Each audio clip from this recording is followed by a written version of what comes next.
না চিকেন না মাটন, আমি আজকে বানিয়েছি চিকেনের স্কিন। অনেকের কাছে হয়তো এই রেসিপিটি অনেক বেশি একটা অরুচিকর খাবার মনে হতে পারে, আবার অনেকেরই কিন্তু এটা খুবই একটি পছন্দের খাবার। হ্যালো বন্ধুরা, আমি অর্পিতা, আমার চ্যানেল ড্রিম কিচেনে সবাইকে স্বাগত জানাই। চলুন তাহলে ঝটপট করে রান্নাটা শুরু করা যাক। এখন না অনেক সুবিধে হয়েছে, চিকেনের স্কিনগুলো বেশ ভালো করেই দোকান থেকেই পরিষ্কার করে দেয়। তাই এখানে একদম দোকান থেকেই ভালো করে পরিষ্কার করে নিয়ে আসা হয়েছে। তারপর এটাকে বাড়িতে এনে ছোট ছোট টুকরো টুকরো করে কেটে নেওয়া হয়েছে। এখন আর চিকেনের স্কিন পরিষ্কার করার যে ঝামেলাটা সেটা কিন্তু একদমই করতে হচ্ছে না। এবার আমি কড়াইয়ের মধ্যে তেল দিয়ে দিচ্ছি, আর তেল কিন্তু একদম অল্প পরিমাণে দিতে হবে, শুধুমাত্র পেঁয়াজ লঙ্কাগুলো ভাজার জন্য। কারণ এই স্কিন থেকে কিন্তু প্রচুর পরিমাণে তেল বের হয়, তার জন্য একটুখানি কম তেলে এই রান্নাটা করতে হবে। আমি এখানে কুচো করে রাখা পেঁয়াজ ও লঙ্কাটাকে দিয়ে দিয়েছি, সাথে দিচ্ছি লবণ আর দিয়ে দিচ্ছি হলুদ।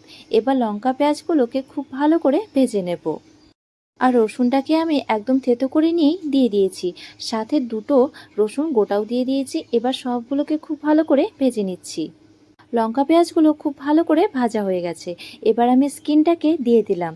স্কিনটাকে দেওয়ার পর লঙ্কা পেঁয়াজগুলোর সাথে খুব ভালো করে আমি কষিয়ে নেব। এখানে কিন্তু কোনো রকমের জল দেওয়ার প্রয়োজন হবে না, এভাবেই কষাতে থাকবো। আর কষাতে কষাতে এটার থেকে খুব বেশি পরিমাণে তেলটা বেরোতে থাকবে। যারা হয়তো এসব কিছু খায় না তারা কিন্তু এই ভিডিওটা স্কিপ করতে পারো, আর যারা খায় তারা তো জানেই যে এটার স্বাদ কতটা ভালো হয়। দেখুন কষাতে কষাতে কিন্তু তেলটা অটোমেটিক বের হওয়া শুরু হয়ে গেছে। এবার এর মধ্যে আমি একটুখানি দিয়ে দিচ্ছি টমেটো কুচো। আমি এখানে একটা মতো পরিমাণ দিয়ে দিয়েছি টমেটো কুচো। এবার এগুলোকে আরও অনেকক্ষণ ধরেই কষাতে থাকবো। আর তেলটা দেখুন এত পরিমাণে বের হচ্ছে যে মনে হচ্ছে যেন তেলটা দিয়ে আরও অন্য কিছু একটা রান্না করা যাবে। আপনারা চাইলে কিন্তু চিকেনের স্কিনটা আলাদা করে আর তেলটাকে আলাদা করেও নিতে পারেন। সেই তেলটা দিয়ে আপনারা যদি আলু ভাজা বা বেগুন ভাজা করেন তাহলে কিন্তু অনেক বেশি টেস্টি হবে। চিকেনের স্কিনটা খুব ভালোভাবেই ভাজা হয়ে গেছে। এবার এর মধ্যে আমি দিয়ে দিলাম জিরে বাটা, সাথে আছে আদা বাটা। এবার মশলাটাকে দিয়ে আবারও খুব ভালো করেই কষিয়ে নেব। আমি কিন্তু এক্সট্রাভাবে আর এখানে কোনো জল দিইনি। এখানে যে মশলাটার সাথে জলটা ছিল সেটা দিয়ে খুব ভালো করে স্কিনটা কষিয়ে নিয়েছি, আর বেশ ভালোভাবেই কিন্তু সেদ্ধ হয়ে গেছে।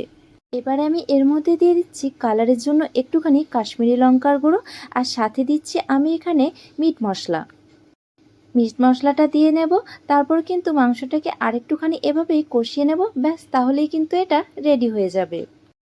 আপনারা চাইলে এখানে একটুখানি গরম জল দিতে পারেন, তবে আমি আর এখানে জল দিইনি। এভাবেই আমি এটাকে তুলে নিয়েছি, আর সাথে দিয়েছি একটুখানি গন্ধরাজ লেবুর খোসা।